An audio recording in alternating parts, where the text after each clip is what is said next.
Spari u mendoj që çështja e zgjedhjeve nuk quhet një çështje e mbaruar, për mendimin tim pak. Që do të thotë? Që do të thotë që këto zgjedhje kanë pas parregullsi shumë të mëdha që janë vënë re edhe në deklaratën e Komisionit Evropian. Berisha ka të drejtë? Që e quan fars? Dhe nuk i njeh? Unë nuk e përmenda fare Berishën as nuk. Jo, po pyes unë, pyetje të shtuar. Ka të drejtë? Të jap opinionin tim. Okej. Zgjedhjet kanë pas deformime të rënda.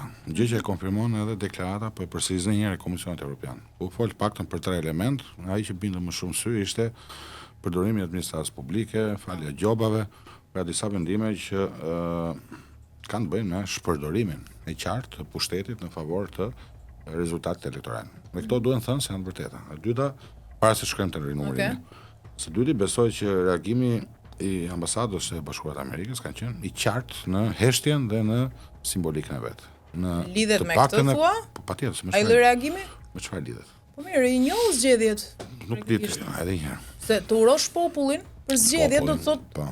Edhe për zgjedhjen që ka bërë populli. Para një javë nuk kanë uruar vetëm popullin rumun, kanë uruar dhe fituesit. Kanë thënë fjalë të përhumsit. Në deklaratën që është mbajtur para 3 javësh, postimi i parë 2 javë pas zgjedhjeve, që nuk kishte ndodhur kurrë, nuk është përmendur as majoranca, as opozita.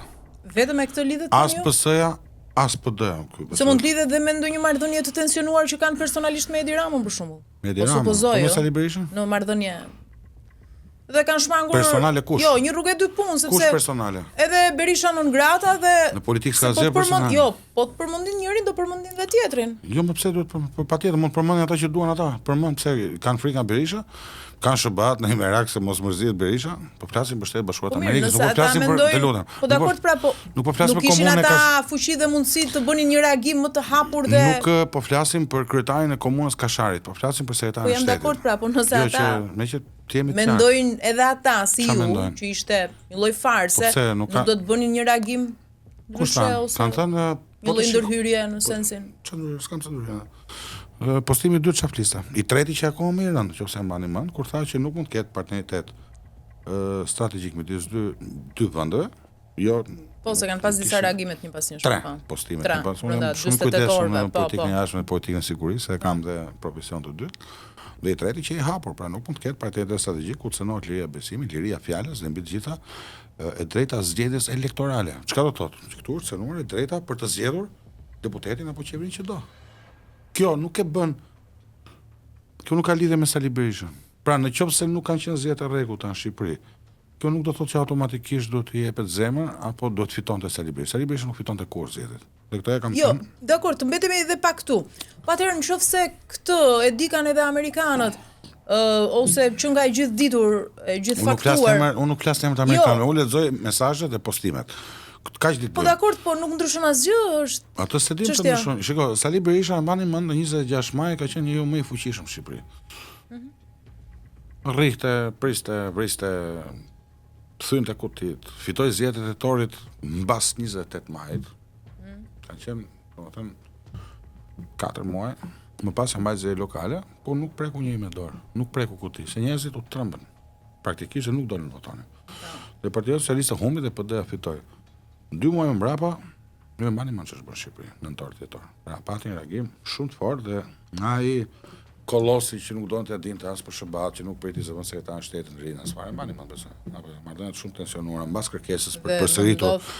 Mbas kërkesës për nuk e di një herë, unë nuk flas. Po jo, po pse të flasim me kaq nën kuptime? Po flasim në kuptim, po flas troç. Po flas troç, njeriu më i fortë në Shqipëri.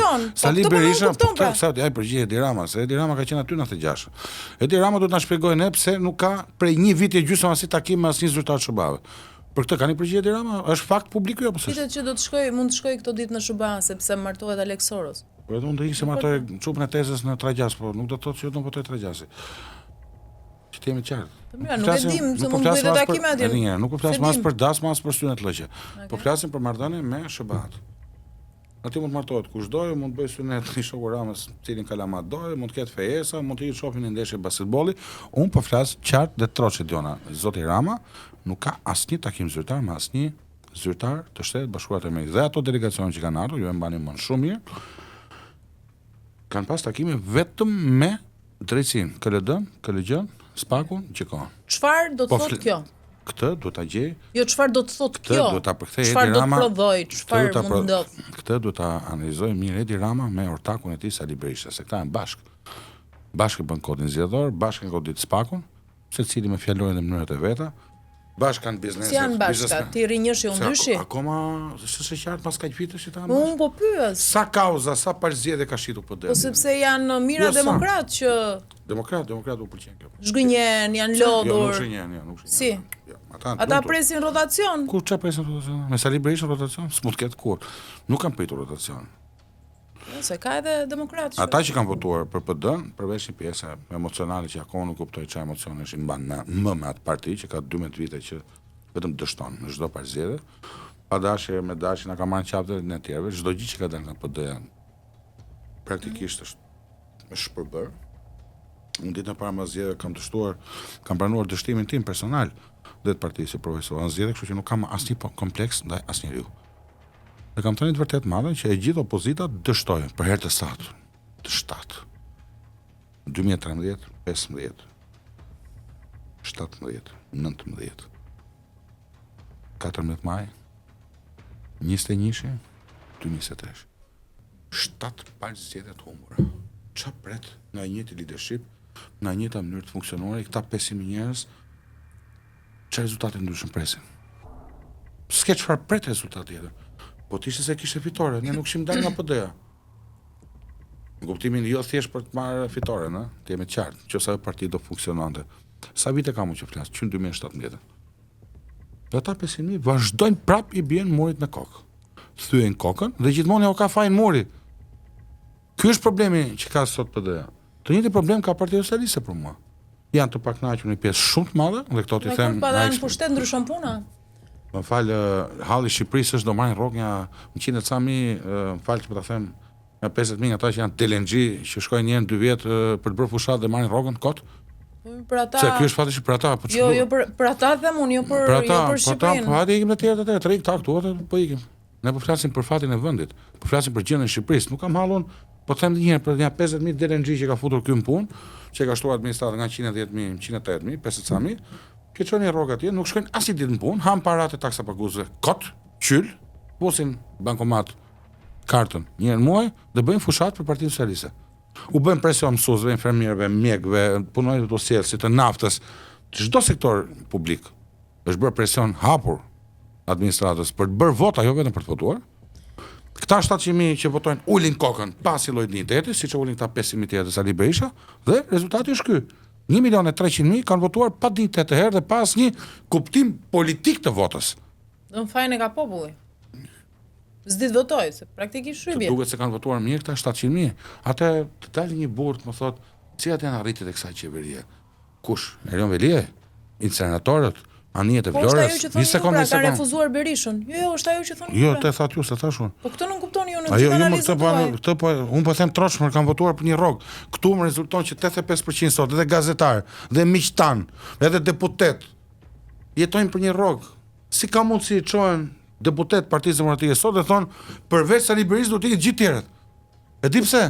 Se Sali Berisha i futet në listë të mbyllur, jep një rrogë e çon shpejt në Hamburg. Pra ju thoni që Berisha nuk fitonte, ne e dinim. Atëherë, po pra praktikisht do fitonte Rama, kështu që dhe kjo justifikon votën për Ramën? Tash vota për Ramën është një gjë. Jo, justifikon votën për Ramën, po. Jo, nuk kam e jonë, po bëjmë analizë të tjera. Edhe populli është i fundit që duhet gjykuar për votën në këtë. Jo, populli ka të njëjtën përgjegjësi si elita për mua kur voton keq, sepse nuk ka popull në Greqi apo në Gjermani apo në Itali ta marrësh për hundë siç merret tu. Dhe ky popull do të vërë gishin kokës. Dhe ky popull duhet shkundet. Se kjo histori nuk vazhdon më. Rrethanash që janë të detyruar se kështu operohet në këtë vend. Më fal, unë nuk jam iluminist revolucionit francez që të edukoj popullin. Se nëse një familje për shembull vuan për bukën e gojës, kur i premtoi diçka apo qoftë edhe i jepet diçka, ka familja, ka fytyrë, ka dignitet, po. S'ka dignitet, po ka bukë. Duan edhe bukë. Ashtu, ha? Po patjetër. Të shitem dhe unë nesër. Po patjetër, po pse ta gjykojmë? Pse ta gjykojmë? Të gjykojmë këta lart. Një sekond. Jo, një sekond. Pse mos i gjykoj ata poshtë? Mora një shembull ekstrem. Pse mos i gjykoj ata poshtë? Ose këtu kur po mirë, një sekond. Funksionon këtu, a funksionon puna në administratë këtu me parti? A funksionon? Do të themi që kanë fajin elitat e populli është i shkëlqyer, jashtëzakonshëm. Fajin e kanë vetëm elita. Zgjidhje probleme. Është i fundit që duhet gjykuar unë, se ka një radhë. Tash lutem shumë. Ky nivel korrupsioni këtu, masiv. kjo lidhje masive e policisë me krimin është rastësi në këtë vend, pse nuk ndodh në Gjermani? Pse nuk ndodh në Norvegji? E keni menduar një herë të punë? Nuk ka asnjëherë rastësi. Shikoj, unë jam konservator nga pikpamja, nuk mendoj që e kanë fajin elitat. Unë mendoj që ka një kulturë në një vend caktuar që ndikon zhvillimin historik të një vendi. Nuk është rastësi që Anglia ka 1000 vjet demokraci dhe Amerika 300 vjet pa asnjë aksident serioz demokratik. Ti je me çdo popull meriton qeverinë që ka? Po pse është shprehje gabuar? Po ky popull mund meritojë të qeveri më të mirë po të lëvizë vendit. Po si ka mundësi që më gënjenin mua takim elektorale? Dhe shumë njerëz tjerë. Je me ty, je treguar burr, ke mbajt parimet, kjo është e djatha vërtet për cilën flet ti, bravo të qoftë, e gërdi puna. Ç'a bënin? Kë gënjën mua, mos gënjen dot. Se këtu nuk flitet fati Edvin Kulluri, do jem unë deputet marrë rrog apo unë nuk jam kategoria e gjekmarkeve me shok. Unë nuk kam qenë një njerëz që rri për rrog. Më duket shumë pak që njëri që është në politik. Sa ta rrim për një rrog? Pse për çfarë rrin? Jo, nuk e di. Po të dëgjosh çfarë thon sot, çfarë nuk thon nesër? Më fal, o janë të çmendur ose rrin për një rrog? Po për një rrog rrim se për çfarë rrin? E ke vënë që kanë qepur gojën gjithë.